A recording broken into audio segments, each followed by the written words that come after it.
ఆయన దేశంలోనే అత్యంత ధనవంతుడైన సీఎం. 931 కోట్ల ఆస్తులతో రికార్డు క్రియేట్ చేసిన రిచెస్ట్ సీఎం. మన బతుకులు ఎలా ఉన్నా మన సీఎం గారు అపర కుబేరుడు కాబట్టి మనమంతా కాలరు ఎగరేసుకుని తిరుగుదాం, సరేనా? 1 ఎకరా నుంచి దేశంలోనే రిచెస్ట్ సీఎంగా ఎదగాలంటే మామూలు విషయం కాదు. ఆయనలాగే రాష్ట్రంలోని పేదలంతా కోటీశ్వరులు కావాలని ఆయన ఎప్పుడూ కలలు కంటూ ఉంటారు. అందుకే పూర్ టు రిచ్ అనే కొత్త కాన్సెప్ట్ తీసుకొచ్చారు. అర్థం కాలేదా? మీకు సులభంగా అర్థమయ్యే భాషలో చెబుతా వినండి.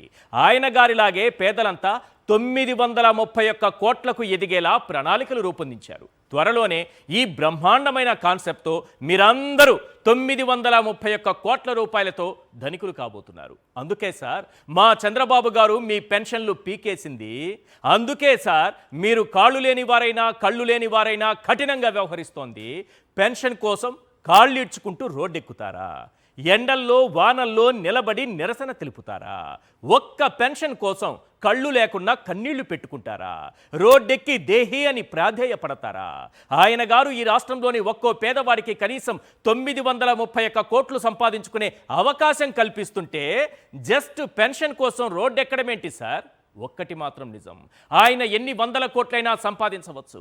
ఆయనకు భగవంతుడు ఆస్తులు, ఐశ్వర్యం, పదవులు, అక్రమ వ్యాపారాలు, ఎల్లో మీడియా అండదండలు అన్నీ ఇచ్చి ఉండవచ్చు. కానీ పేదవాడికి సాయం చెయ్యాలన్న మనసు మాత్రం ఇవ్వలేదు. అయ్యా రిచెస్ట్ సీఎం గారు, ఈ పూరెస్ట్ పీపుల్ని ఒక్కసారి చూడండి సార్. ఆ దివ్యాంగుల గోడు ఒక్కసారి వినండి సార్. మీ ఆస్తుల్ని పంచమని వాళ్ళేమీ డిమాండ్ చేయడం లేదు సార్. మీరు దోచుకున్న దాంట్లో వాటా ఏమీ అడగడం లేదు సార్. జస్ట్ మీరు ఇచ్చిన హామీని నెరవేర్చమని, తమకు ఇవ్వాల్సిన పింఛన్ ఇవ్వమని ప్రాధేయపడుతున్నారు. ధనిక సీఎం గారు కాస్త దయ చూపించండి సార్. ఈ దృశ్యాలు చూసైనా మీ 75 ఏళ్ల గుండె కాస్తైనా జాలిపడుతుందన్న ఆశతో, వారి పింఛన్ వారికి ఇస్తారన్న అత్యాశతో ఈ దృశ్యాలను చూపిస్తున్నాం. ఒక్కసారి చూడండి సార్. ఇంత దారుణమైన అసలు ప్రభుత్వం ఉంటుందో లేదో తెలియదు, కానీ ఉన్ని నన్ను కూడా ఓడిపోయినారు. మళ్ళీ మేము ఉండాలా చావాలా వాళ్ళని నిర్ణయించాలా. ఉద్యోగాలు కావాలని అడగల, రాజ్యాలు వెళ్తానని అడగల, నా పింఛన్ నాకు ఇవ్వండి. దాదాపు 75 రూపాయల పెన్షన్ తీసుకునేటువంటి కాలం నుంచి 6000 పెన్షన్ తీసుకునేటువంటి కాలం వరకు ఉన్నటువంటి వికలత్వం అనేటువంటిది ఒక్కసారిగా ఈ రీవెరిఫికేషన్లో ఎందువల్ల తొలగింది? 10 ఇయర్స్ నుంచి వస్తాను సార్. బాబుకి నోటీస్ ఇచ్చేసి తీసేసి మీకు అర్హత లేదు అని చెప్పేసి నోటీస్ ఇచ్చేసినారు సార్. నేను చేతులు కాళ్ళు కనపడవా? మీ వికలాంగులని కనిపించదా? వికలాంగులని కనిపించదా సార్? ఏ డాక్టర్ సార్ మాకు ఇచ్చేది? నాకు 100% సర్టిఫికేట్ ఇచ్చారు హ్యాండిక్యాప్డ్ కింద. 10 సంవత్సరాల నుంచి వచ్చే పింఛను సడన్గా ఇప్పుడు తీసేస్తే ఇప్పుడు నేను బతికేది ఎట్లా? 2006 నుంచి వస్తున్నాయి, 200 నుంచి వస్తున్నాయండి. నాకు కన్ను లేదండి. కన్ను లేకపోయినా మరి ఎందుకు తీసేదో తెలియదు. నాకు డబ్బులు రావాలని కోరుతున్నాను. ఈ పని నేను ఏ పని చేసుకోలేదు. ఊకే 5 నిమిషాలు కూడా నిలబడకుండా ఊకే చెక్ చేసినారు, పోయినారు. రియల్ ఎవరు వికలాంగులే అని చూడడమే లేదు సార్. చాలా అన్యాయం సార్. ప్రతి ఒక్కరికి ఎవరికైతే అన్యాయం జరిగిందో వాళ్ళందరికీ ఇంటింటికి వెళ్ళి వాళ్ళే చెప్పి మాకు సర్టిఫికెట్లు అందరికీ మంజూరు చేయాలి. ఇంటింటికి వెళ్ళడమే కాకుండా అందులో ఏదైనా చిన్న పొరపాటు జరిగితే గల్లీ నుండి ఢిల్లీ వరకు మేము మా గళ వినిపిస్తాం. ఈ ప్రభుత్వానికి ఉన్నటువంటి ఆ దుమ్ము దులిపేస్తాం. కళ్ళు లేని వారి పింఛన్లు పీకేయడం ఏంటి సార్? కాళ్ళు లేక వీల్ చైర్కే పరిమితమైన వారి పింఛన్లు పీకేయడం ఏంటి సార్? మంచానికే పరిమితమైన వారి పింఛన్లు కూడా మానవత్వం లేకుండా పీకేయడం ఏంటి సార్? ఏకంగా 1,00,000 మంది దివ్యాంగుల పింఛన్లు ఒకేసారి ఎగ్గొట్టడం ఏంటి సార్? అసలు చంద్రబాబు ఈ 14 నెలల కాలంలో చేసిన అప్పెంతో తెలుసా? అక్షరాల 1,91,000 కోట్లు. బడ్జెట్ అప్పులు, బడ్జెటేతర అప్పులు, అమరావతి అప్పులు అంతా మూటగట్టితే తేలిన లెక్క ఇది. మరి ఈ లెక్క ఎవరి జేబుల్లోకి వెళ్ళింది? అవ్వాతాతలంటే లెక్కలేదు, దివ్యాంగులంటే లెక్కలేదు, పేదలంటే పట్టింపే లేదు. అసలు ఈ 2 లక్షల కోట్లు ఎటుపోయాయి? ఎవరి జేబుల్లోకి చేరాయి? ఏ విదేశీ బ్యాంకుల్లో నల్ల రంగు పూసుకుని మూలుగుతున్నాయి?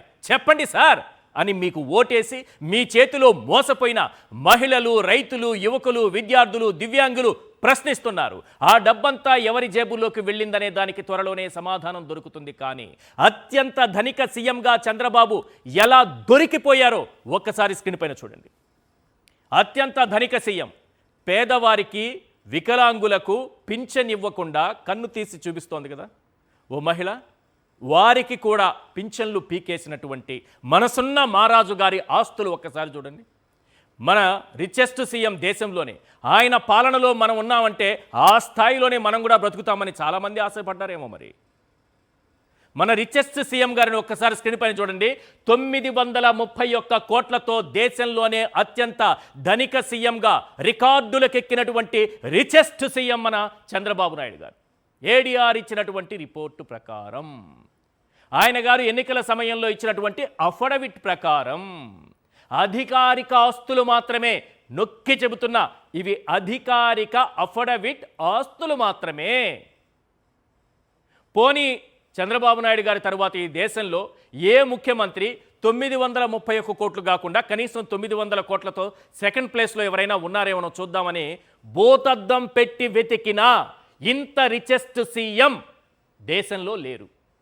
అలాంటి సీఎం పాలనలో ఈరోజు ఎలాంటి దౌర్భాగ్యపు పరిస్థితి దివ్యాంగులకు ఎదురవుతోందో చూస్తున్నారు కదా. సెకండ్ ప్లేస్లో ఎవరున్నారంటే అరుణాచల్ ప్రదేశ్కు సంబంధించి పెమా ఖండు, సీఎం పెమా ఖండు 332 కోట్లతో రెండో స్థానంలో ఉన్నారు. ఇక కర్ణాటక సీఎం సిద్ధరామయ్య 51 కోట్లతో మూడో స్థానంలో ఉన్నారు.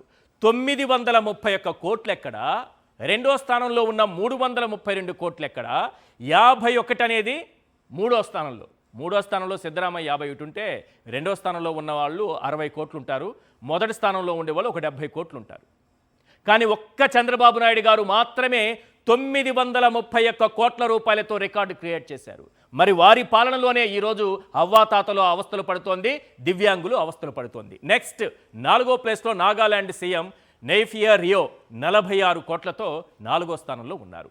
ఇక మధ్యప్రదేశ్కి సంబంధించినటువంటి సీఎం మోహన్ యాదవ్ 42 కోట్లతో 5వ స్థానంలో ఉన్నారు. ఇక్కడ ఆసక్తికరమైనటువంటి అంశం ఏంటంటే మొత్తం 28 రాష్ట్రాలు, 3 కేంద్ర పాలిత ప్రాంతాలకు కూడా ఎన్నికలు నిర్వహించి 3 సీఎంలు ఉన్నారు కాబట్టి పాండిచ్చేరి కానీ లేకపోతే ఢిల్లీ, జమ్మూ కాశ్మీర్ మొత్తం 31 మంది సీఎంలకు సంబంధించినటువంటి మొత్తం ఆస్తులు లెక్కేస్తే ఎంత ఉందయ్యా అంటే 1630 కోట్లు.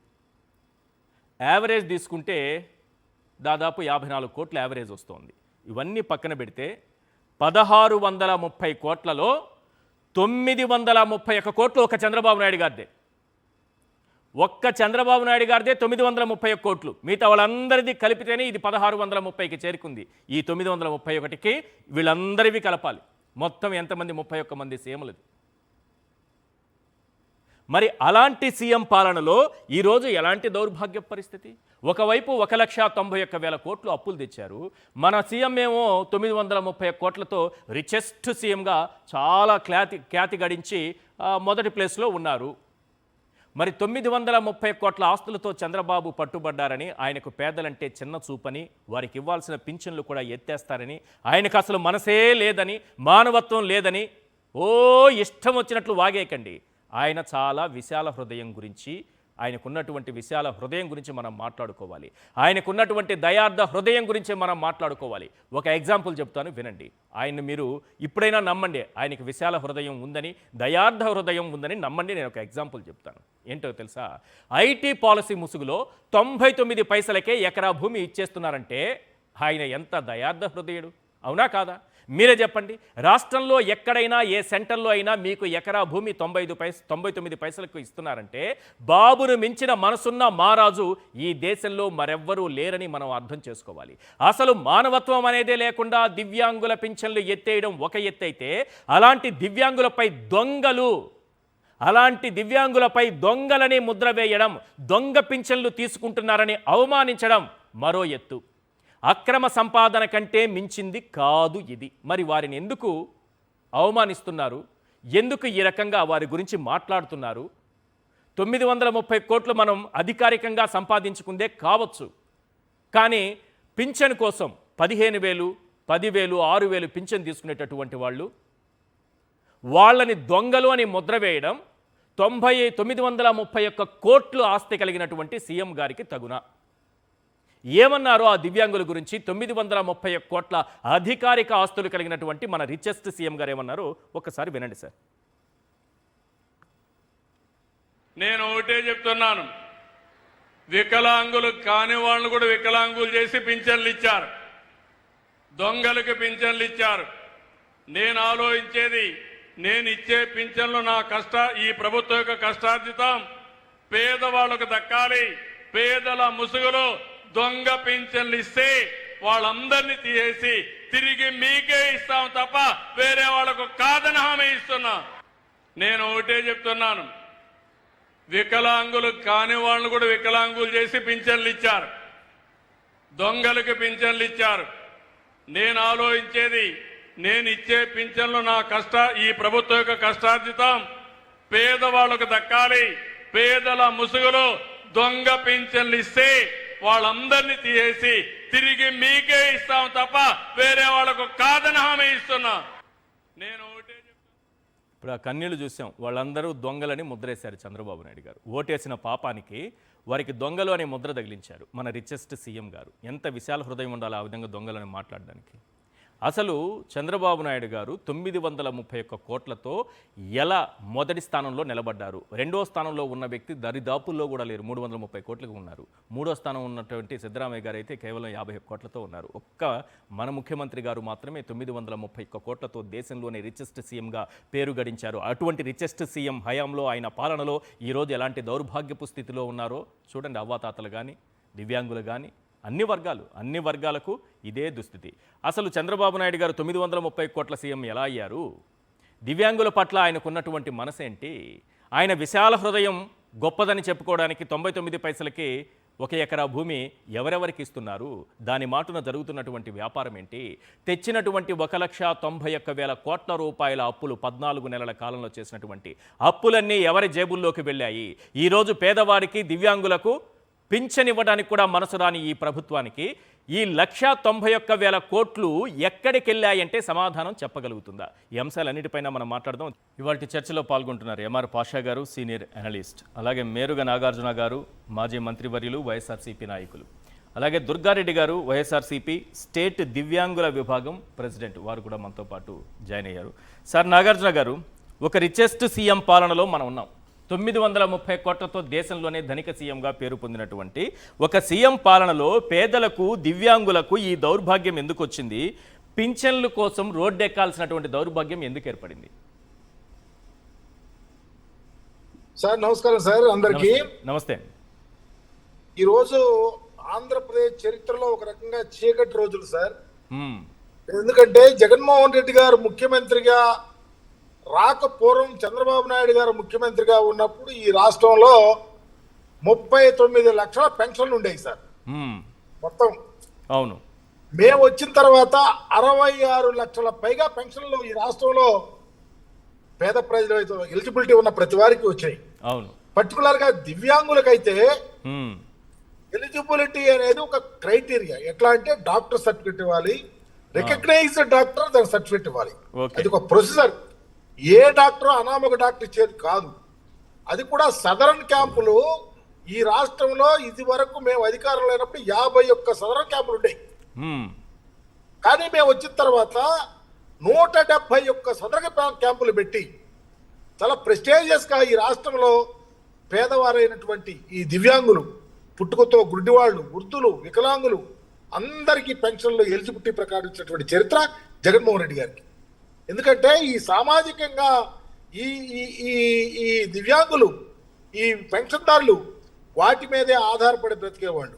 కుటుంబాలు వాటి మీద ఎప్పుడు వస్తాయా? ఇది వరకు పెన్షన్ ఇవ్వాలంటే ఇది వరకు ప్రభుత్వంలో కానీ ఇప్పుడు కానీ మా ప్రభుత్వంలో కాదు, ఎక్కడికో వెళ్ళి పెన్షన్ ఇచ్చే దగ్గర బారుల్లో నిలబడి వాళ్ళు ఇచ్చినప్పుడు తీసుకోవాలా, బ్యాంకుల దగ్గరికి వెళ్ళి తీసుకోవాలి. అలా కాదు మేము వచ్చిన తర్వాత ఈ రాష్ట్ర చరిత్రలో ముందెన్నడూ లేని విధంగా భారతదేశంలోని పెన్షన్ అనేది మా వాలంటీర్స్ ద్వారా ఉదయాన్నే 6 గంటలకి తలుపు కొట్టి పెన్షన్ ఇచ్చినటువంటి చరిత్ర ఈ రాష్ట్రంలో జగన్మోహన్ రెడ్డి గారు తీసుకున్నారు. ఆయన ఒక గొప్ప మనస్సు.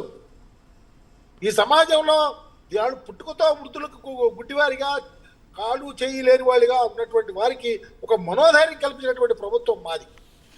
కానీ ఇంత సంపన్నుడిగా ఉన్నటువంటి ఈ రాష్ట్ర ముఖ్యమంత్రి ఇన్ని కోట్ల రూపాయలు, లక్షల కోట్ల రూపాయలు, దాదాపు 2,00,000 కోట్ల రూపాయలు అప్పులు తెచ్చినటువంటి ఈ ముఖ్యమంత్రి, 99 పైసలకే ఎకరాన్ని అప్పళంగా కట్టబెట్టే ఈ ముఖ్యమంత్రి చివరికి సమాజంలో ఒక కుంటివారు, గుడ్డివారు, విధవరాండ్రు, దివ్యాంగుల యొక్క పెన్షన్ తీసి చెలగాటమాటం అంటే నిజంగా ఇది చీకటి రోజులు కాక ఏమిటని అడుగుతా ఉన్నాం. మీరు ఇప్పుడే చూశారు, చూపించారు. 25-30 ఏళ్ళ నుంచి మాకు పెన్షన్ వస్తుంది, మేము ఎలా బ్రతకాలి? నేను మొన్న చూసా, చేయబట్టుకొని తీసుకెళ్ళలేని పరిస్థితిలో ఒక పాప అయితే మా కాన్స్టిట్యూన్సీలో పట్ల పేగులు బయటకు వచ్చి ఆమె ఆ పేగులతో బ్రతుకుతా ఉంది. ఇలాంటి వాళ్ళ పెన్షన్లు ఈ రాష్ట్రంలో తీస్తే దగ్గర 1,00,000 పెన్షన్లు ఎక్కడన్నా ఉందా సార్? ఇది ఆలోచన ఉందా? చివరికి ఆయన కొంతమంది దొంగలు ఉన్నారంటున్నాడు. అంటే దొంగలు ఎవరు? గుడ్డి వాళ్ళు డాక్టర్, రికగ్నైజ్డ్ డాక్టర్ సర్టిఫికేట్ ఇచ్చినటువంటి వాళ్ళు ఈరోజు దొంగలుగా చిత్రీకరిస్తా ఉంటే నువ్వు ఓట్లు వేయించుకొని నువ్వు నమ్మబలికి మోసం చేసి అప్పుడంగా ఈ రాష్ట్రంలో ఉన్నటువంటి నిరుపేదలు, ఆదరవు లేనటువంటి వారిని మోసం చేసే పరిస్థితికి వచ్చావు. ఒకవైపు వాళ్ళకి చెప్పిన విధంగా పింఛన్ ఇవ్వకపోవడం ఒకటి మోసం అయితే, రెండవది దొంగలని ముద్ర వేయడం. వాళ్ళని చూస్తున్నాం సార్, కన్నీళ్లు పెట్టుకుంటూ ఏ విధంగా వాళ్ళ బాధను ఆవేదనను పాపం వ్యక్తం ఇక్కడ చేస్తున్నారు. రెండు విషయాలు ప్రస్ఫుటంగా అర్థమవుతుంది. ఒక ప్రక్క పెన్షన్ ఎలిజిబిలిటీ ఉండి రానటువంటి వాళ్ళని దొంగలు అంటున్నాడు, రెండవ ప్రక్క సర్టిఫికెట్ ఇచ్చిన డాక్టర్లు కూడా. ఈ రాష్ట్రంలో డాక్టర్ వృత్తి ఏ విధంగా ఎంత కష్టపడి వాళ్ళు రాష్ట్ర ప్రభుత్వంతో గుర్తింపు పొందినటువంటి డాక్టర్స్ ఈరోజు దొంగలు. ఎవరు దొంగలు? అప్పలంగా నువ్వు ఈ రాష్ట్రాన్ని దోసుకొని ఈ రాష్ట్రంలో ఉన్నటువంటి రిసోర్సెస్ మింగి ఈ రాష్ట్రంలో ఉన్న అవకాశాన్ని మీరు అందిపుచ్చుకుని చివరికి ఈ సమాజంలో ఉన్నటువంటి అణగారినటువంటి స్థితిగతులు లేనటువంటి వారి యొక్క స్థితిని మార్చడానికి అవకాశం లేనటువంటి పెన్షన్ని తీసివేస్తున్నామంటే బాధ్యత ఎవరు? కంపల్సరీ ఈ రాష్ట్ర ముఖ్యమంత్రి చంద్రబాబు నాయుడు గారి ఈ ప్రభుత్వానికి ఓటేసినందుకు. ఏంటి ఇప్పుడు 1,00,000 మందిని తొలగించడం వెనుక ఆంతర్యం ఏంటి? దాదాపు 1,00,000 మందికి ఇప్పుడు పెన్షన్లు కోసేశారు. సార్ అసలు ఆలోచన అర్థమైంది కదా సార్ మీకు? దివ్యాంగుల విషయంలో చంద్రబాబు నాయుడు ఒక ప్రత్యేకమైన ఆలోచనలో ఉన్నాడు. చివరికి దివ్యాంగులనే దొంగలు అంటున్నాడు. ఏదో ఒక రకంగా ఈ రోజు అలవికారి వాగ్దానాలు ఇచ్చినటువంటి ఈ ముఖ్యమంత్రి, ఈ రాష్ట్రంలో చెప్పిన హామీని ఇప్పటికీ కూడా నిర్వర్తించినటువంటి ముఖ్యమంత్రి ఈ రాష్ట్రంలో ఒక ప్రక్క రైతాంగాన్ని ముంచాడు, ఒక ప్రక్క చదువుకునే పిల్లల్ని అమ్మఒడి అని పెట్టి ఇంటికి మొత్తానికి ఇస్తాడు పిల్లలందరికీ, ఒక్కరికి ఇస్తానికి కూడా లేదు చేతులు సారినటువంటి ముఖ్యమంత్రి, సమాజంలో మహిళలను మోసం చేసిన ముఖ్యమంత్రి, ప్రతి సెక్టార్ని మోసం చేసి ఈరోజు పరిపాలన చేస్తూ చివరికి విధి వంచితులైనటువంటి వారిని కూడా మోసం చేసి చివరికి వాళ్ళు నిన్న కలెక్టర్ దగ్గరికి వెళ్తుంటే 4 రమ్మంటారు కలెక్టర్లు, మరలా సర్టిఫికేట్ వెరిఫికేషన్ చేస్తారంటే వారు 25-30 ఏళ్ల నుంచి ఈ రోజు వికలాంగులుగా ఉండి సర్టిఫికేట్ ఉన్నటువంటి వారు ఈ రోజు మరలా మీరు వెరిఫికేషన్ చేసి వాళ్ళ యొక్క స్థితిని మార్పు వస్తుందా? కుంటివాడిగా ఉండడా? 100% నాకు ఇచ్చారండి, నాకు ఇప్పుడు 50% ఇచ్చారంటే ఎవరు తప్పితమని అడుగుతా ఉన్నాం, ఎవరి నోటికాడను కూడి తీయాలని అనుకుంటా ఉన్నాను అడుగుతా ఉన్నాం, ఎవరు బాధ్యులను అడుగుతా ఉన్నాం. చంద్రబాబు నాయుడు గారే దీనికి బాధ్యత వహించాలా?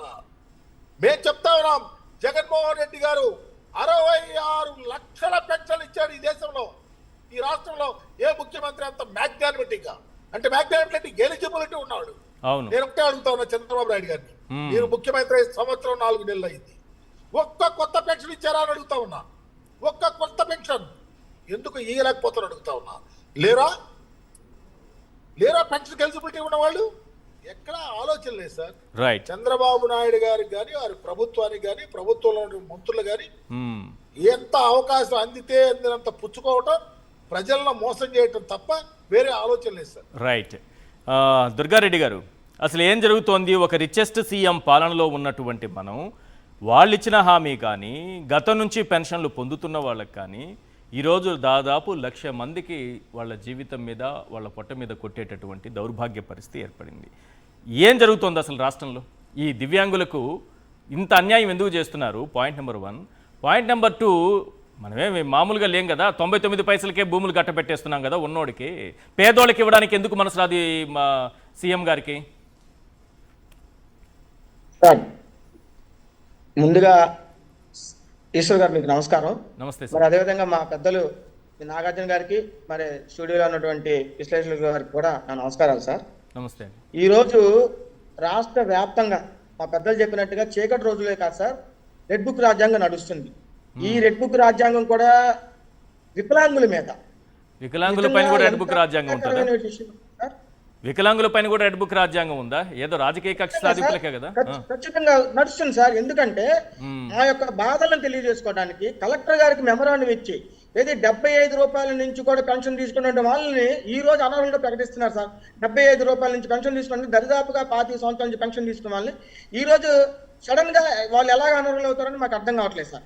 దానికోసం అని చెప్పి మేము పెన్షన్లకి పిలిపించారు, ఈ కూటమి ప్రభుత్వం చేస్తున్నటువంటి అక్రమాల అన్యాయాలు మేము కలెక్టర్ గారికి తెలడానికి కూడా మమ్మల్ని పోలీసులు అడ్డగించి ఎక్కడికెక్కడ ధర్నాలు కానీ రాష్ట్రాలు కానీ చేయనీయకుండా బయటే ఆపేసి ఒకళ్ళే రావాలి, ఇద్దరు మాత్రం రావాలి అనుకుంటూ అనేక నిబంధనలు పెట్టి మా మీద కూడా రెడ్ బుక్ రాజ్యాంగం పెట్టారు సార్.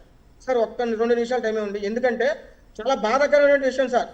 దివ్యాంగులుగా పుట్టడం మేము చేస్తున్నటువంటి ఇది ఈరోజు 30 ఏళ్ళు 40 ఏళ్ళు వచ్చి కూడా మా బాధ మానసికంగా ఎలా ఉంటుందంటే సార్, 30-40 సంవత్సరాలు వచ్చి కూడా మేము ఇప్పటికి కూడా కన్న తల్లిదండ్రుల మీద ఆధారపడే వాళ్ళు దివ్యాంగులు చాలా మంది ఉన్నారు. వాళ్ళు ఏమని ఆశిస్తారంటే 20 సంవత్సరాలు మన కన్నతల్లిదండ్రులు పెంచారే, 20-25 సంవత్సరాలు తిరిగిన తర్వాత మన కన్న తల్లిదండ్రులకు కూడా ఆసరాగా ఉండాలి.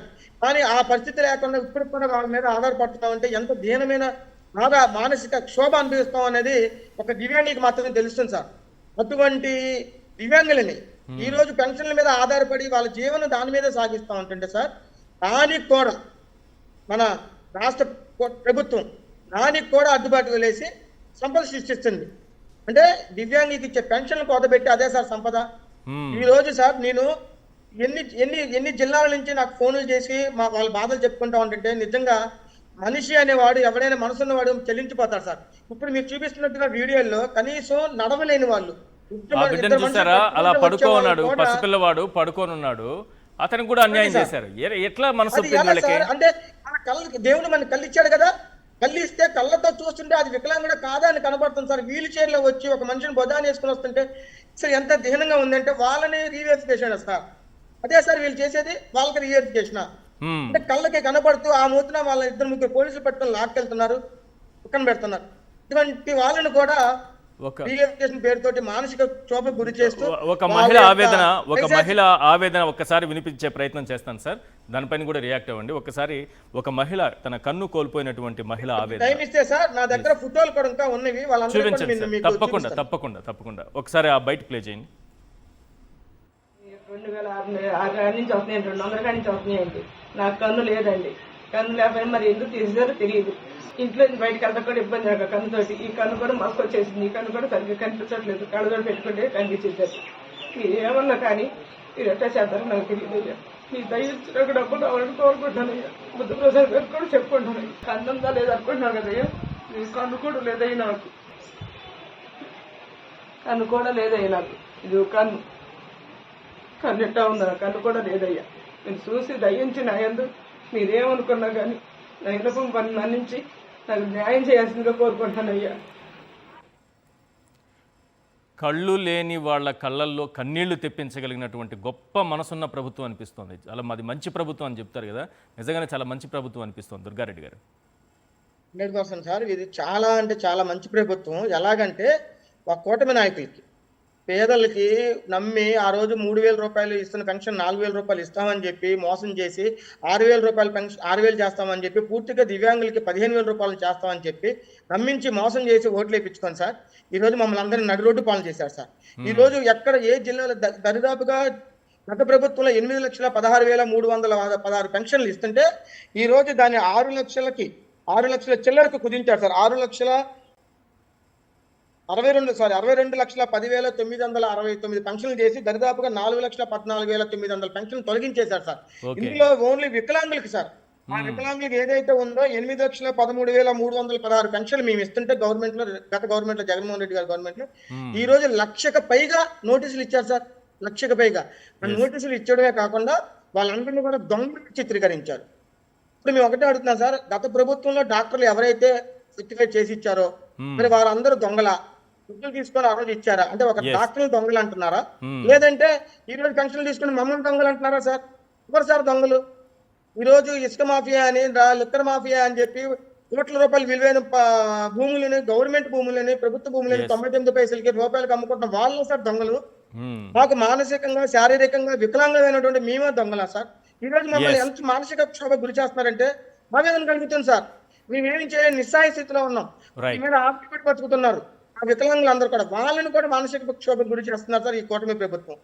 ఎంత నీచమైనంటే ఈ రోజు ఒక ఉన్నతమైన పదవిలో ఉన్నటువంటి మన స్పీకర్ గారు చాలా దారుణంగా దొంగలు మమ్మల్ని అవమానపరిచారు సార్. దీనికి మేము ఎంత వేదన గురి చేస్తామంటే, ఎవరు సార్ దొంగలు? వాళ్ళు దోచుకున్నటువంటి స్కాములు స్కీములలో ఉన్న వారు దొంగలా సార్? న్యాయంగా వికలాంగులు వెయ్యి మాకు రావాల్సిన హక్కుని సమాజంలో మేము జీవించడం కాకుండా మాకు హక్కుని సార్, మా హక్కుని కూడా నేను కాపాడుకోలేకపోతా దొంగలు అని అంటున్నారు సార్. యథారాజా తథా సహచరులు అన్నట్టుగా, యథారాజా తథా సహచరులు అంతే. ఇప్పుడు చంద్రబాబు నాయుడు గారు అదే అన్నారు, అయ్యన్న పాత్రుడు గారు అదే అన్నారు. స్పీకర్ ఒక గౌరవప్రదమైన స్పీకర్ పదవిలో ఉన్నారు సార్, ఆయన ఆ విధంగా మాట్లాడుతున్నారంటే ఏ విధంగా మనం దాన్ని చూసుకోవాలి సార్? ఈరోజు మిమ్మల్ని కొంచెం దివ్యాంగులు కాబట్టి కాస్త దయతలిచి మరీ ఓవర్గా వెళ్లకుండా బూతులతో రెచ్చిపోకుండా కొంచెం జాగ్రత్తగా మాట్లాడారేమో. మామూలుగా అయితే ఆయన కానీ ఓపెన్ చేశారంటే ఎవరు తట్టుకోలేరు. నిన్న మొన్న కూడా కొంచెం మన పోలీస్ డిపార్ట్మెంట్ వాళ్ళు కూడా ఈ రోజు చెప్పడానికి వీళ్ళైనటువంటి మాటలతో దూషించారు సార్. అది కొత్త కాదు, జగన్మోహన్ రెడ్డి గారు ఆ రోజు ఉదయం 6 గంటలకి ఇంటికి తీసుకొచ్చి నడవలేని వాళ్ళకి, పూర్తిగా మంచం మీద ఉన్న వాళ్ళకి, వాళ్ళందరికీ చంపెట్టి మరి పెన్షన్లు ఇస్తే సార్, ఈ రోజు వాళ్ళ చుట్టూ తిరుగుతూ సచివాలయాల చుట్టూ, ఎంఆర్ఓల చుట్టూ, వాళ్ళ చుట్టూ తిరుగుతూ నడవలేని హీనమైన స్థితిలో ఉంటే ఉదయం వెళ్తే సార్ మధ్యాహ్నం ఒకటి ఇవాళ లేడు సార్, బయటికి వెళ్ళారు, రేపు రండి, సాయంత్రం రండి, ఇంకో గంట వెయిట్ చేయండి, మధ్యాహ్నం అని ఈ రకంగా ఇబ్బంది పెడుతున్నారు sir. Right. Speaker Ayyanna Patrudu గారు ఏం మాట్లాడారో ఇదే అంశానికి సంబంధించి తానే తొలగించాలని కూడా చెప్పానని కూడా ఆయన చెప్తున్నారు. అంటే ముద్ర వేయడంలో, ఈ దివ్యాంగుల దొంగలని ముద్ర వేయడంలో యథారాజా తథా సహచరులు ఒక్కసారి ప్లే చేయండి ప్లీజ్. దొంగ సర్టిఫికెట్లు పెట్టుకొని డాక్టర్స్ మేనేజ్ చేసి వికలాంగుల పెన్షన్ తీసుకున్నారు. దాని మీద నేను గవర్నమెంట్కి ఒక లెటర్ రాశాను. రాష్ట్రం మొత్తం చాలా మంది దొంగ సర్టిఫికేట్తో వికలాంగుల పెన్షన్ తీసుకున్నారు. ఒక్కొక్కరికి సుమారు 6,000 రూపాయలు పెన్షన్ తీసుకున్నారు. వాళ్ళు వికలాంగులు కాదు, బాగానే ఉన్నారు, కానీ డాక్టర్ మేనేజ్ చేసి గవర్నమెంట్ డబ్బులు తీసుకున్నారు. ఇది చాలా అన్యాయం అని చెప్పి నేను ముఖ్యమంత్రి గారికి లెటర్ రాశాను. ఇప్పటికీ ఇంకా పూర్తి అవ్వలేదు వెరిఫికేషన్. ఇప్పటికి 1,00,000 మంది తప్పుడు సర్టిఫికేట్ మీద వికలాంగుల పెన్షన్ తీసుకుంటున్నారని చెప్పి ఒక స్టేట్మెంట్ ఇచ్చింది. పాషా గారు, రిచెస్ట్ సీఎం పాలనలో ఉన్నామని కాలర్ ఎగరేసుకొని చెప్పుకొని హాయిగా బతకాల్సినటువంటి మన తెలుగు రాష్ట్రంలో, ఆంధ్రప్రదేశ్లో దివ్యాంగులు పింఛన్ కోసం రోడ్డెక్కి నినదించాలి, కన్నీళ్లు పెట్టుకోవాలి, కాళ్ళు ఇడ్చుకుంటూ రావాలి, కళ్ళు లేకపోయినా కన్నీళ్లు పెట్టుకోవాలనే దుస్థితి ఎందుకు వచ్చింది సార్? అందరికీ నమస్కారం అండి. సార్, ముందుగా చంద్రబాబు నాయుడు గారి ఆస్తి గురించి ఒక్క నిమిషం మాట్లాడతాను. 931 కోట్ల రూపాయల ఆస్తి చంద్రబాబు నాయుడు గారిది. చంద్రబాబు నాయుడు గారు చూపిస్తున్నటువంటి ఆస్తి. సరే, వెనకాల ఎంత ఉందో లేదో కూడా మనకు తెలియదు. చూపిస్తున్నది అయితే 931 కోట్ల రూపాయలు. విషయం ఏంటంటే, ఇందాక మీరు చెప్పినట్లు భారతదేశంలో యూనియన్ టెరిటరీస్తో కలుపుకుంటే 31 మంది ముఖ్యమంత్రులు ఉంటే 30 మందికి ఉన్నటువంటి ఆస్తులు అన్నీ కలుపుకున్నా కూడా చంద్రబాబు నాయుడు గారి ఆస్తితో సరితూగలేదు. 30 మంది ఆస్తి మొత్తం ఒకవైపు వేసినా కూడా చంద్రబాబు నాయుడు గారి ఆస్తి ఎక్కువ. 30 మందిది ఒకవైపు, చంద్రబాబు నాయుడు గారిది ఒకవైపు. అయినా కూడా చంద్రబాబు నాయుడు గారే 31 మందిది కలిపితే 1600 కోట్లు అయింది. చంద్రబాబు నాయుడు గారిది అంతకంటే ఎక్కువే ఉంది కదా, 30 కోట్లు ఎక్కువ ఉంది కదా. అవును. ఇప్పుడు విషయం ఏంటంటే, ఇంత ఆస్తి సంపాదించినటువంటి చంద్రబాబు నాయుడు గారి మనం బ్యాక్గ్రౌండ్లోకి వెళ్తే, ఆయన మొదలుపెట్టింది 2 ఎకరాలతో. సరే, మీరు 1 ఎకరం అన్నారు, అన్నదమ్ములు కదా వాళ్ళు, ఒక్కొక్క ఎకరా పంచుకుంటారేమో అంటే పంచుకోకపోయినా 2 ఎకరాలు పట్టుకున్నాము. 2 ఎకరాల నుంచి మొదలుపెట్టి 47 సంవత్సరాలలో 931 కోట్ల రూపాయల ఆస్తి ఎలా సంపాదించాలో చంద్రబాబు నాయుడు గారు దయచేసి ఆ సీక్రెట్ మాకు చెబితే మేము కూడా ఆస్తి సంపాదనలో పడతాం. ఇప్పుడు పూర్ టు రిచ్ ఏదో చేస్తున్నారే, వద్దాం సార్. అంతే. ముందు ఈయన ఏం చేశారంటే, ఈయన పూర్ టు రిచ్ ఈయన కుటుంబంలో ఈయన అవలంబించారు. ఉదాహరణకి 2 ఎకరాల నుంచి 931 కోట్ల రూపాయలు ఈయన ఆస్తి మాత్రమే. ఈయన కుటుంబంలో మిగతా వాళ్ళ ఆస్తి, ఉదాహరణకి ఆయన కొడుకు గారు ఉన్నారు, ఆయన సతీమణి ఉన్నారు, ఆయన కోడలు గారు ఉన్నారు. ప్రతి ఒక్కరికి ఇండివిజువల్గా ఆస్తులు ఉన్నాయి. వాళ్ళ ఆస్తులు మొత్తం కూడగట్టుకుంటే బహుశా ఆంధ్ర రాష్ట్రంలో, సరే ఇప్పటికే ఆల్రెడీ దేశంలోనే నెంబర్ 1 రిచెస్ట్ ఎవరు అంటే ముఖ్యమంత్రి ఈయనే, కానీ పారిశ్రామికవేత్తలతో కూడా పోటీ చేసేంత ఆస్తులు చంద్రబాబు నాయుడు గారికి ఉంటాయి ఫ్యూచర్లో. అన్ని కలుపుకుంటే, కుటుంబంలో అందరిది కలుపుకుంటే కూడా వాళ్ళతోటి కూడా, అంటే అదానీ అంబానీతో కూడా పోటీ చేయవచ్చు చంద్రబాబు నాయుడు గారు. అలా నాకు అనిపిస్తుంది, అందరి ఆస్తులు కలుపుకుంటే. ఇది ఈ విషయం. దయచేసి ఎలా చేయాలో చెప్తే మేము కూడా ఈరోజు మొదలు పెడతాం. మీరు కూడా ఈశ్వర్ గారు దయచేసి ఆ ఫార్ములాని ఫాలో అవ్వండి, ఆయన చెప్తారేమో చూద్దాం మనం. నెక్స్ట్ వచ్చేసి చిన్న లెక్కలు వేసుకుందాం సార్. 15 ఏళ్ళు ముఖ్యమంత్రిగా ఉన్నారు. 15 ఏళ్ళలో ప్రతి నెల 1,00,000 రూపాయలు వెనకేసింది అనుకుందాం. ప్రతి నెల 1,00,000 రూపాయలు. 15 ఏళ్ళు అంటే 180 నెలలు వచ్చే జీతం ఎంత సార్? ఎంత వచ్చినా లక్ష వేసారు పోన్లీ. 180 నెలలు 15 ఏళ్ళు అంటే 180 నెలల్లో ₹1,00,000 అంటే 1,80,00,000 అవ్వాలి. ఇంతేనా? అంతే అవ్వాలి. అంతే కదా సార్, ₹1,00,000 అంటే 180 నెలల్లో ఎంత సార్? అంతే కదా.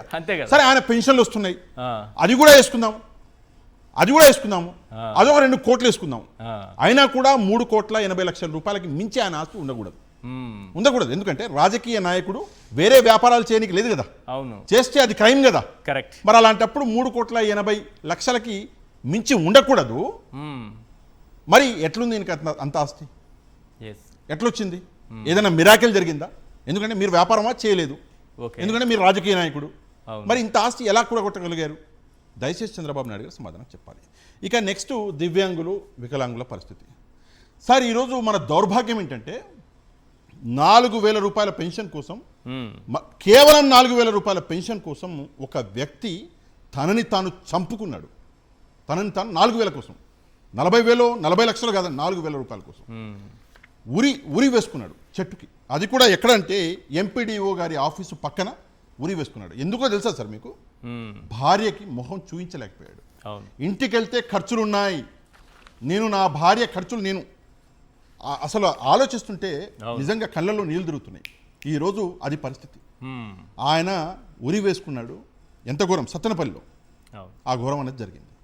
ఇప్పుడు నేను ఒక విషయం చెప్తాను సార్. దంపతులు ఆత్మహత్య చేసుకున్నారు సార్, శ్రీకాళహస్తి దగ్గర. శ్రీకాళహస్తి చూసాను, దంపతుల ఆత్మహత్య. ఇది ఎంత ఘోరం చెప్పినటువంటి కేసు. నిజానికి ఉరి ఎవరు వేసుకుని ఆత్మహత్య చేసుకుని, నిజానికి ఉరి ఎవరు వేసుకోవాలి మనం ఒకసారి డిస్కస్ చేద్దాం సార్. ఎవరైతే నోటీసులు ఇచ్చారో ఈ ఎంపీడీఓ గారు, ఆయన ఉరేసుకోవాలి. ఆయన అధికారులు ఉరేసుకోవాలి. ఈ ఎవరైతే ఏసీ రూమ్లో కూర్చొని ఈ విధానాన్ని తీసుకొచ్చినటువంటి మేధావి ఎవరైతే ఉన్నాడో వాడు ఉరేసుకోవాలి. ఈ ప్రభుత్వం ఉరేసుకోవాలి. ఈరోజు ఒక అమాయకుడు ఉరేసుకుని చచ్చిపోయాడు ₹4,000 కోసం. అంటే పేదవాడి బ్రతుకు ₹4,000 సార్. ఈరోజు పేదవాడి బ్రతుకు ₹4,000 ఈరోజు. దీనికంటే ఘోరం ఇంకోటి ఉండదు. శ్రీకాకుళం జిల్లాలో పింఛన్ తొలగింపుతో దంపతుల ఆత్మహత్య చూస్తున్నాం మనం. దీన్ని ఏం చేస్తున్నారో తెలుసా సార్? ప్రజలకు చెప్పాలి. చెప్తాను, అది కూడా చెప్తాను. కుటుంబ కలహాలతో వాళ్ళ ఆత్మహత్య ఒక ఇది చిత్రీకరించే మొత్తం కేసును తప్పుదారి పట్టించే ప్రయత్నం కూడా చేస్తున్నారు. నేను సింపుల్గా ఒక విషయం చెప్తాను సార్. ఆయన చనిపోయినటువంటి ఎవరైతే రామలింగారెడ్డి గారు ఉన్నారో, రామలింగారెడ్డి గారి భార్య గారు, ఆమె బయటకు వచ్చి చెప్పింది ఇది సంగతి అని చెప్పేసి. అయినా కూడా కుటుంబ కలహాలు అని చెప్పేసి. కుటుంబ కలహాలు ఉంటే ఇంట్లో ఊరేసుకుంటారు, ఎక్కడో పొలం దగ్గర ఊరేసుకుంటారు, వేరే ఎక్కడో ఎంపీడీఓ గారి ఆఫీసు పక్కన ఉన్న చెట్టుకు ఎందుకు వేసుకుంటారు సార్? నాకు ఒకసారి లాజిక్ చెప్పండి. ఇది మనం అర్థం చేసుకోవాలి. నెక్స్ట్ ఇక్కడ ఇంకో విషయం జరుగుతుంది ఏంటంటే, వైద్యో నారాయణో హరి అంటాం మనం. వైద్యుడిని దేవుడితో పోలుస్తాం మనం. ఆ వైద్యులు కూడా ఈరోజు చేస్తున్నటువంటి పనుల వల్ల ప్రజల ప్రాణాలు పోతున్నాయి. దయచేసి 2 చేతులు జోడించి, ఎందుకంటే ఒకానొక సమయంలో ప్రపంచాన్ని కాపాడింది మీరే. ఈరోజు ఈ వికలాంగులు, ఈ దివ్యాంగులు, వీళ్ళ జీవితాలు నాశనం అవుతున్నాయంటే మీరు ఇచ్చే ఒక సర్టిఫికేట్ వల్ల. ఆలోచించి సర్టిఫికేట్స్ ఇవ్వండి. సరే, మీ చేతిలో ఏం లేదో అర్థమైంది. ఇది ప్రభుత్వం చేస్తున్నటువంటి కుట్ర. సార్, జగన్మోహన్ రెడ్డి గారు 66,34,000 మందికి పెన్షన్లు ఇస్తే టోటల్గా ఈ ప్రభుత్వము మొన్న ఆగస్టుకి ఇచ్చిన పెన్షన్లు ₹62,19,000 సార్. 62,19,000. మరి మిగతా వాళ్ళు ఎటు పోయారు? కొత్త వాళ్ళు ఎక్కడ యాడ్ అయ్యారు? దయచేసి సమాధానం చెప్పాలి. ఇప్పుడు ఈ దివ్యాంగులు ఎవరైతే ఉన్నారో వీళ్ళు చూడండి సార్, జిల్లాల వారీగా అన్ని జిల్లాలు చెప్పండి నేను. గుంటూరులో 23,459 మంది దివ్యాంగులు ఉంటే 2,489 మందిని గుంటూరులో తొలగించేశారంట, కేవలం గుంటూరులోనే. నెక్స్ట్ పల్నాడులో 35,96,000 మంది ఉంటే 3,300 మందిని తొలగించేశారంట పల్నాడులో. నెల్లూరులో 32,000 మంది ఉంటే 4,215 మందిని తొలగించేశారు. నెక్స్ట్ అంబేద్కర్ కోనసీమ 32,000 మంది ఉంటే అక్కడ 2,899 మందిని తొలగించేశారు. అంటే ప్రతి జిల్లాలో ప్లాన్ ప్రకారం నిజంగా ఈ ఆలోచన ఎవరికైతే వచ్చిందో ఆ వ్యక్తి సిగ్గుపడాలి. ఎవరికి వచ్చింది, ఏమొచ్చింది అనేది మనకు క్లారిటీ ఉంది.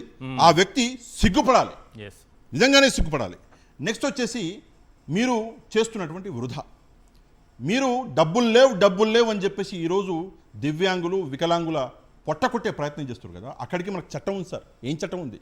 100 మంది దోషులు తప్పించుకున్నా పర్లా, ఒక్క నిర్దోషికి శిక్ష పడకూడదని. సరే, ఒకరు ఉండొచ్చు, ఇద్దరు ఉండొచ్చు, కానీ ఆ ఒకరు ఇద్దరు సాకు చూపించి ఈరోజు మీరు పొట్టగొడుతున్నారు. ఒక్కొక్కరు బయటకు వచ్చి వీడియోలు చేస్తుంటే ఆ వీడియోలు చూడలేక కన్నీళ్ళు పెట్టుకుంటున్నాం. ఆ పరిస్థితులు ఉన్నాయి మీరు చేస్తున్నటువంటి పని. సరే, ఇంత పకడ్బందీగా చేస్తున్నారు కదా, మరి వీళ్ళు చేస్తున్నటువంటి వృధా ఖర్చు చూడండి సార్. ఎవరైనా పేరేంటి, నిమ్మల రమేష్ కుమార్ గారు అంట. నిమ్మల రమేష్ కుమార్ గారు, నిమ్మగడ్డ రమేష్ కుమార్ గారు, ఆయన ఒకటి ఇచ్చారు సార్, ఒక రిక్వెస్ట్ పెట్టారు ప్రభుత్వానికి. ఏమని పెట్టారు అంటే వింత విచిత్రమైనటువంటి రిక్వెస్ట్. సరే, మీ దగ్గర కూడా జీవో వచ్చి ఉంటుంది. ఎక్స్టెండింగ్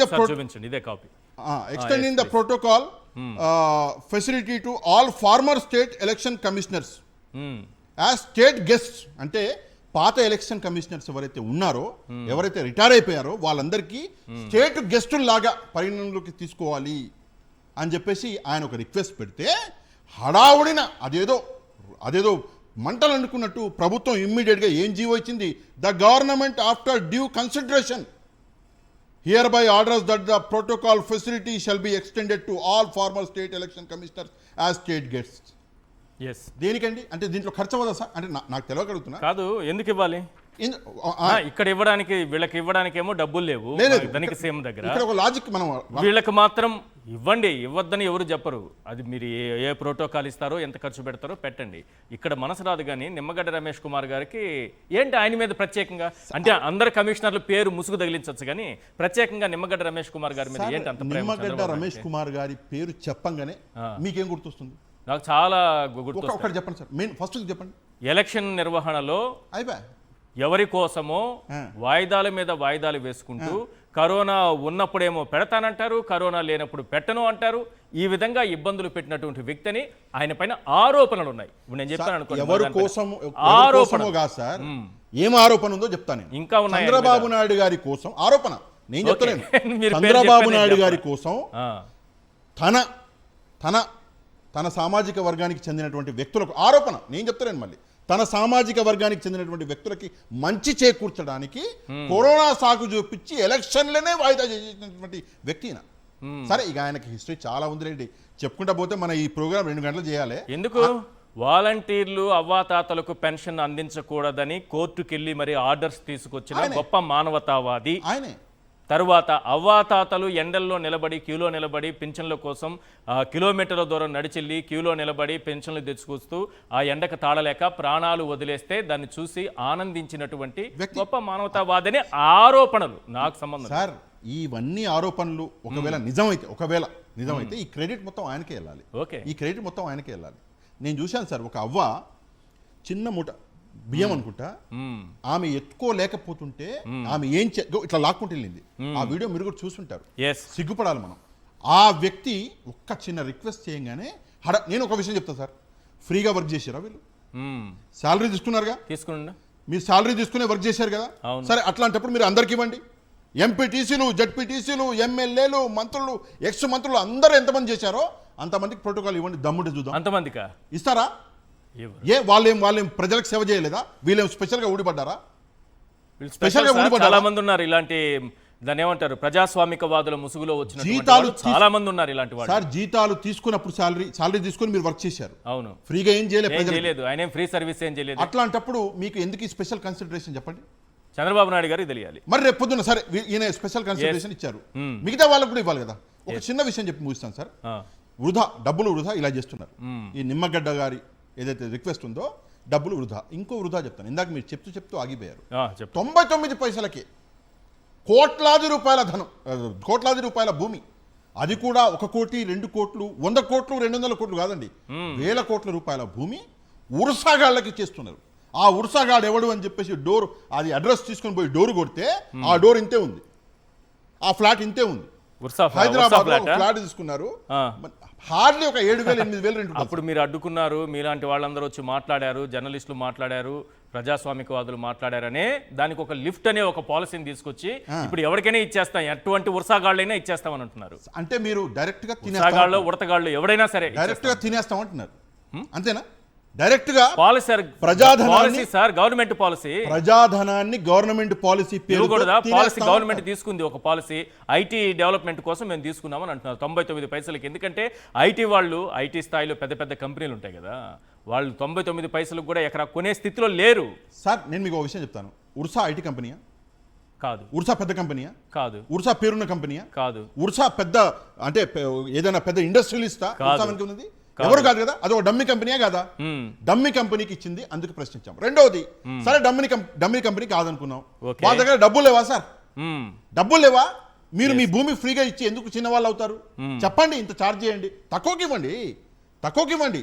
కానీ 99 పైసలకు ఇచ్చి ఆంధ్రప్రదేశ్ని ఏం చేద్దాం అనుకుంటున్నారు? మాకు పరువు లేదా? మాకు విలువ లేదా? ఆంధ్రప్రదేశ్ భూమికి విలువ లేదా? ఒక విషయం నేను అడుగుతున్నా. ఉద్యోగాలు వస్తాయి, చాలా మంచి పని, తక్కువకి ఇవ్వండి. కానీ మా పరువుని, మాకు విలువ లేదు అని చెప్పేసి ఒక వ్యక్తి ముందు పెట్టే ప్రయత్నం మాత్రం చేయొద్దు.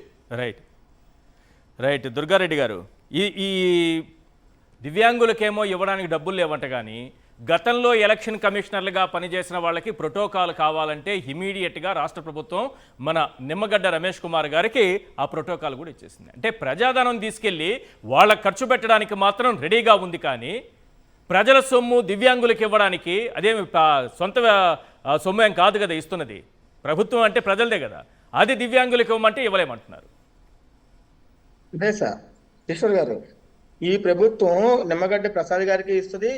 మరి మన డిప్యూటీ సీఎం గారు ఉన్నారు సార్. ఒక చిన్న విషయం, అంటే ఈ సందర్భమే, ఎందుకంటే ఈ రోజు దివ్యాంగులుగా ఉన్నట్టు మన అందరూ పెన్షన్లు కోతగొట్టి సంపద సృష్టిస్తున్నారు. ఆ మిగతా వాళ్ళందరికీ మాత్రం పక్కలంగా లక్షల కోట్ల విలువైన భూమిని కట్టబెడుతున్నారు సార్. దానికి ఒక చిన్న ఇంకొక ఎగ్జాంపుల్ ఏంటంటే సార్, మన డిప్యూటీ సీఎం గారి యొక్క సినిమాలో ఒక నటించే నటి, ఆమె మాత్రం 4 రోజుల నుంచి కూడా విజయవాడ నగరంలో ప్రభుత్వ వాహనాల మీద తిరుగుతుంది సార్. అది ఎవరి సొమ్ము సార్?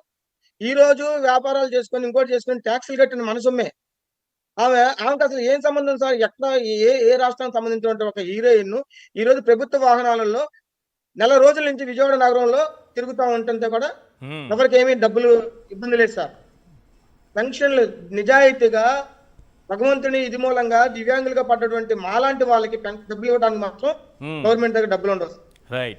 ఇప్పుడు సార్ చెప్పినట్టుగా చాలా లెక్కలు ఉన్నాయి, లెక్కలన్నీ సార్ చెప్పారు. ఇంకా మళ్ళీ ఎంతమంది తీసేసారు ఏంటని దాని జోలికి వెళ్ళొద్దు సార్. ఒక్కసారి ఈశ్వర్ గారు ఈ పేపర్ చూడండి సార్. ఎక్సలెంట్ సార్, ఎక్సలెంట్, కరెక్ట్గా చూపించారు. నేను ఎందుకు అంటున్నానంటే ఈనాడు దినపత్రిక రామోజీరావు గారే వారి ఆత్మ లేకపోతే వాళ్ళ కుమారుడు నడుపుతున్నటువంటి పత్రికలోనే వచ్చిన వార్త. ఖచ్చితంగా నేను అందుకే చెప్తాను సార్, ఇది ఈనాడు పేపర్ లో వచ్చినటువంటి కథనం సార్. ఈ అమ్మాయి పేరు సార్ ఈస్ట్ గోదావరి జిల్లాకు సంబంధించినటువంటి రష్మిత అనే పాప సార్. తను 30 సంవత్సరాల వయసు సార్. పుట్టుకతోనే వికలాంగులు రాదు సార్. చాలా మనసుకి మాకు ఆవేదన వస్తుంది. పుట్టుకతో వికలాంగులు ఈ పుట్ట చూసారు. ఆమెకి వికలాంగులు ఆమె నడవలేదు సార్. ఒక మనిషి పట్టుకోవాలి. రీసెంట్ గా కరోనా టైంలో తండ్రి కూడా మరణించారు సార్. ఇక ఒక తల్లితో ఆమె జీవనం సాగిస్తుంది. ఫుల్ ఫ్లెడ్జ్డ్ గా ఉన్నటువంటి ఈ పాపని రష్మిత అనే ఈమెకి 15,000 రూపాయలు ఇస్తుందాన్ని ఈ రోజు పెన్షన్ తగ్గించేసి 6,000 కుదించేశారు సార్. 9,000 రూపాయలు. వాళ్ళ జీవనం ఎలా సాగించాలి సార్? మరి అదే విధంగా ఇంకొక ఫోటో సార్, ఈ ఫోటో చూడండి సార్. చేతులతో అంటే ఒక మనిషిని 3 మనుషులు మోయాల్సి ఉన్నటువంటి దీనమైన స్థితిలో ఉన్నటువంటి ఈ వ్యక్తి. అలాగే ఉంచండి కొంచెం క్లియర్ గా కనిపిస్తుంది. Yes correct. Please sir, please sir. మనుషులు మోస్తున్నటువంటి దయనీయ దృశ్యం అది. అతను కనీసం బాత్రూమ్కి వెళ్ళాలంటే కూడా కన్న తల్లిదండ్రులు లేకపోతే సోదరులు పట్టుకొని సాయం చేసి తీసుకెళ్ళాలని భక్తి అటువంటి స్థితిలో ఉన్నటువంటి సార్ ఈ రోజు రీవెరిఫికేషన్ పేరుతో ఎంత మానసిక గౌరవ చేస్తూ హాస్పిటల్ చుట్టూ తిరగాల్సి వస్తుంది సార్. డాక్టర్లు గత గవర్నమెంట్ లో మా ఇంటికి ఎవరైతే దివ్యాంగులు పూర్తిగా మంచానికి పరిమితమైన వికలాంగులు ఇంటికి వచ్చి వైద్యులు పరీక్షలు చేసి సర్టిఫికెట్లు ఇస్తే ఈ రోజు హాస్పిటల్ చుట్టూ సార్ ఈ విధంగా ఇంకా ఉన్నాయి సార్. ఇదే కాదు ఈ రకంగా చూసుకుంటూ వెళ్తే ఇది చూడండి సార్. కృష్ణ గారు ఇది తెలియాలి సార్. చేస్తున్నటువంటి మా మీద జరుగుతున్నటువంటి ఎమ్మెల్యే తెలియాలి సార్. పూర్తిగా వీల్ చైర్ కి పరిమితమైనటువంటి వ్యక్తి సార్ ఇతను. ఈ వ్యక్తి రావాలంటే అతను పట్టుకొని లేపాలంటే కూడా 2 మనుషులు ఉండాలి. ఇతను కూడా రీవెరిఫికేషన్ పేరుతోటి హాస్పిటల్ చుట్టూ తిప్పుతూ సంక్షేమం కట్ చేశారు సార్. నిజంగా ఈ ప్రభుత్వం గుడ్డు ప్రభుత్వం అర్థం కావట్లేదు. కంటితో చూస్తే కనిపిస్తున్నది కదా, చూస్తే కనిపిస్తుంది సార్. నిజంగా ఇందాక ఒక మహిళ ఒక సోదరి కళ్ళు తీసి చూపించింది. నిజంగా అలాంటి కళ్ళు ఈ గవర్నమెంట్ కి ఉన్న నాయకులు పెట్టాలేమో సార్. కళ్ళు లేనిది వాళ్ళకి, మనసు లేనిది వాళ్ళకి, కళ్ళు లేనిది వాళ్ళకి, మనసు లేనిది వాళ్ళకి. ఈ రకమైనటువంటి జెన్యున్ గా కళ్ళ ముందు కనపడుతున్నా కూడా కలెక్టర్ ఆఫీసుల చుట్టూ మెమోరాండాలు ఇవ్వడానికి గవర్నమెంట్ హాస్పిటల్ చుట్టూ తిప్పుతున్నారంటే ఏ రకంగా మేము సార్ ఈ రోజు చాలా విలువైనది ప్రాణం, డబ్బు కన్నా కూడా విలువైనది ప్రాణం. ఆ ప్రాణ త్యాగానికే మేము సిద్ధమయ్యామంటే మా దీనమైన పరిస్థితి మీరు గమనించండి సార్. దయచేసి ప్రభుత్వాన్ని వేడుకుంటున్నాం, అయ్యా మీ లక్షల కోట్లు అడగట్లా మేము, కాకపోతే మీ ఎమ్మెల్యే సీట్లో ఎంపీ సీట్లో మేము అడగట్లా. రాజ్యాంగం మాకు కల్పించిన హక్కు జీవించడం, ఆ జీవించడానికి కూడా అర్హులం కాదా? మాకు దేవుడు ఇచ్చినటువంటి ఈ లోపాన్ని మీరు అందరూ సమాజంలో చాలా మంది మమ్మల్ని తక్కువ చౌకన భావంతో చూస్తుంటే దాన్ని కూడా మేము భరించి జీవనం సాగిస్తూ అందరికన్నా కూడా మేము మెరుగుగా జీవించాలి, సమాజంలో ఉన్న సమస్యలను ఎదుర్కొని సవాళ్ళను ప్రతి సవాలుగా తీసుకొని కూడా జీవిస్తుంటే ఈ రోజు మమ్మల్ని కూడా మానసికంగా వేదన గురి చేస్తున్నారు సార్. ఈ రోజు మా ప్రాణత్యాగాన్ని కూడా సిద్ధపడుతున్నాం అంటే అర్థం చేసుకోవాలి సార్, ప్రాణం ఎంత విలువైనది. అంటే ఈ 4,000 రూపాయలు 6,000 రూపాయలు మాకు ఇచ్చే 6,000 రూపాయలని కూడా దొంగలుగా చిత్రీకరించి, మరి గతంలో డాక్టర్లు డబ్బులు తీసుకొని, ఇందాక మన ఆయన పత్రిక బయట విన్నాం సార్, డబ్బులు తీసుకొని విన్నారు. అంటే ఒక వైద్యుడు ఆయన అన్నట్టుగా మన పెద్దలు చెప్పినట్టుగా డాక్టర్లు కూడా దొంగలు చేశారు సార్. ఈ కూటమి ప్రభుత్వంలో కూటమి నాయకులు వాళ్ళు దొరలు సార్, ఎవరినైనా దొంగలు చేసేయగలరు, వాళ్ళు దొరలు ఎవరినైనా దొంగలు చేయగలరు. నమ్మించి మోసం చేసి ఓట్లేసి ఒక్క నిమిషం సార్, దుర్గారెడ్డి గారు ఒక్క నిమిషం, మీ పాయింట్ ఏంటి? ఈ రోజు ఈనాడు పేపర్లో వచ్చింది, ఆయన చూపించారు. అవును, ఏబిఎన్ ఆంధ్రజ్యోతిలో కూడా వచ్చింది సార్. చాలా మంచి ఆర్టికల్ రాశారు, వైద్యులు తేల్చని వైకల్యం అని చెప్పేసి రాశారు. ఈనాడులో ఆయన చూపించారు వైద్యులు తేల్చని వైకల్యం. ఇందులో కుసుమ కీర్తి అని చెప్పేసి ఒక అమ్మాయి తండ్రి ఒడిలో అంటే పెరిగినా కూడా ఆమె నడవలేదు, ఆమె ఏం చేయలేదు, తండ్రి ఒడిలో నుంచి ఆమె కిందకి పెట్టలేనటువంటి స్థితిలో ఉన్నటువంటి అమ్మాయి పెన్షన్ అన్నది ఈరోజు కట్ చేసే పరిస్థితులు ఉంటే ఆంధ్రజ్యోతి ఏం రాస్తుందంటే సార్, తల్లిదండ్రుల సాయం లేకుండా ఏ పని చేయలేదు, కనీసం మంచంపై నుంచి లేవలేదు, ఆమె వైకల్యంపై వైద్యులు స్పష్టత ఇవ్వలేదు, ఒక ప్రభుత్వ వైద్యుడు 100% వైకల్యం ఉందని ధృవీకరిస్తే ప్రభుత్వ పెన్షన్ మంజూరు చేసింది. ఇది జగన్మోహన్ రెడ్డి గారి హయాంలో జరిగింది. ఆ ప్రభుత్వ వైద్యుడు 100% అని ఇచ్చాడు, జగన్మోహన్ రెడ్డి గారు పెన్షన్ ఇచ్చారు. ఇప్పుడు ఏం జరుగుతుంది అంటే మరో ప్రభుత్వ వైద్యుడు 100% వైకల్యం కానీ తాత్కాలిక వైకల్యం అంటూ ధృవీకరించారు, దీనితో పెన్షన్ ఆగిపోయింది. ఆ ధృవీకరించిన వైద్యుడు ఎవడు అంటే ఇప్పుడు ఇక్కడ ఈ ప్రభుత్వంలో వైద్యులు ధృవీకరించడం వల్ల ఆ పాప వైద్యం ఆగిపోయింది. ఇది సాక్షి న్యూస్ పేపర్లో వచ్చింది కాదండి, ఇది ఏబిఎన్ ఆంధ్రజ్యోతిలో వచ్చినటువంటి న్యూస్ ఇది. రైట్.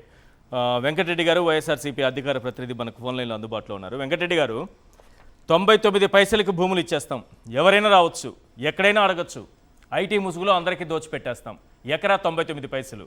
అదేవిధంగా ఎలక్షన్ కమిషనర్లుగా పనిచేసిన వారికి ప్రోటోకాల్ అంటే ఖర్చు ఎంత సార్?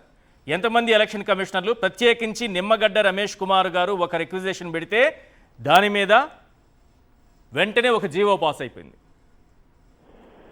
కానీ దివ్యాంగులకు మాత్రం రూపాయి ఇవ్వలేం మనం. ఈశ్వర్ గారు, ఇక్కడ మనం గమనించాల్సిన ఏంటంటే చంద్రబాబు నాయుడు గారి కోసం ఎవరైతే పనిచేస్తారో ఆ పనిచేసిన వాళ్ళకి అడ్డగోలుగా అధికార దుర్వినియోగం పాల్పడతా ఏదైనా చేసేస్తాం నిబంధనలకు విరుద్ధంగా అనేది ఈ రోజు మరోసారి నిమ్మగడ్డ రమేష్ కుమార్ విషయంలో. నిమ్మగడ్డో కరకట్టో పని చేస్తేనే కాదు కదా సార్, ఆ దివ్యాంగులు కూడా ఓట్లు వేయాలి కదా. కాదు నిమ్మగడ్డ రమేష్ కుమార్ మీకు చంద్రబాబు నాయుడు గారికి అనుకూలంగా గత జగన్మోహన్ రెడ్డి గారి ప్రభుత్వంలో ఎలా పనిచేశాడు అనేది మీ అందరికీ తెలుసు, మనందరం చూసాం. చాలా వివాదాస్పద ఎన్నికల కమిషనర్ గా ఎలా పనిచేశాడు ఏంటనేది.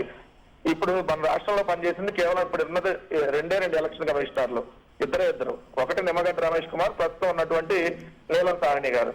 అంటే నీలం సాహ్ని గారు కూడా మొన్న ఎన్నికల కమిషనర్ గా ఏం జరిగినా కూడా నోరు మూసుకునే కూర్చుంది, ఏం మాట్లాడలేదు కాబట్టి సో నిమ్మగడ్డ రమేష్ కుమార్